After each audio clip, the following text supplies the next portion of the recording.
Hi everyone. So here I am going to share my point of view on the recent Gen Z protests that happened in and still happening in few states of India.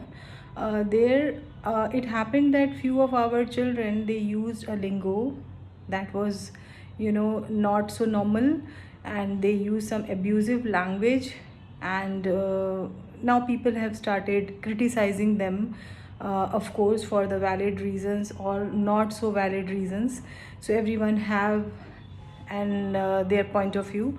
As a psychologist and as a counselor, as an educator, I happen to meet with lots of children who are in their teens, who are in the college journey, and who have just recently started working also.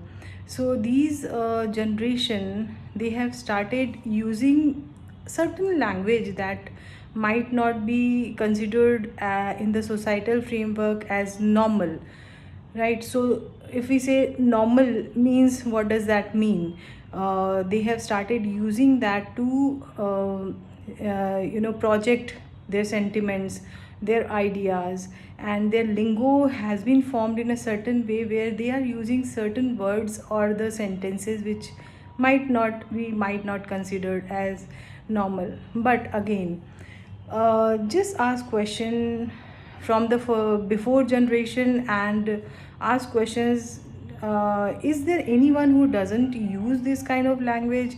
Most of us are using it. I'm not saying all of us, but most of us. Like personally, I don't use it, but yeah, most of us are using this kind of language that can be abusive, and that might not be validated in the societal framework. So when did it happen? Then when the children started considering this abusive language, or that became their lingo. Because I have seen that in the college setup, or in even in the 11th 12th grade student, when they are interacting among themselves, they are using it as part of their lingo. So yeah, of course that's not correct, or I cannot comment on that. But where did it start? Who actually where what was the start point of that? What I can recall that before 2014, when this government came, I could not see anything on OTT platform which was having so much of influential lingo where the language was abusive. That is one thing. Second thing is, when we are projecting something that is considered as normal, that be it an OTT episode, be it any movie, or any societal influence where people are using this language as a normal framework of projecting their feelings, or interacting with others.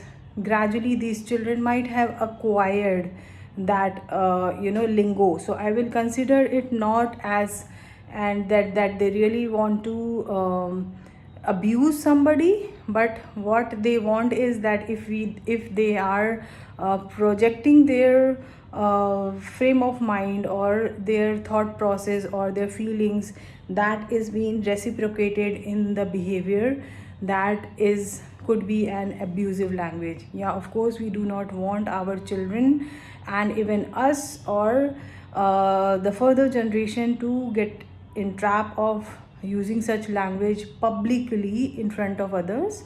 That is a different point of view, where we must condition ourselves first, so that we can project the same in our further generation.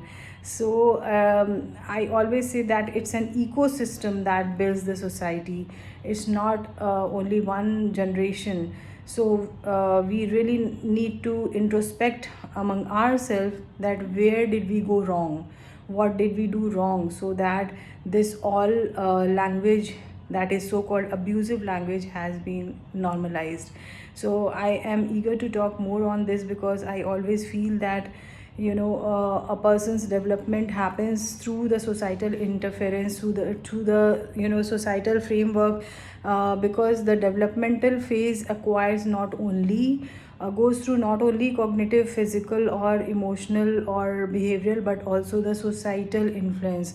So where are we doing it wrong, that our societal influence is actually impacting the situation, where the emotional and the behavioral pattern of the generation has started normalizing certain things, because we might have passed it on to them.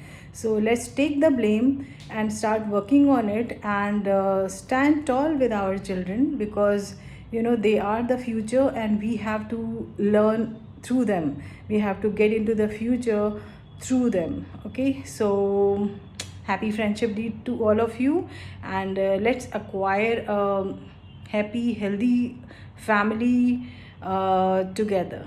Thank you.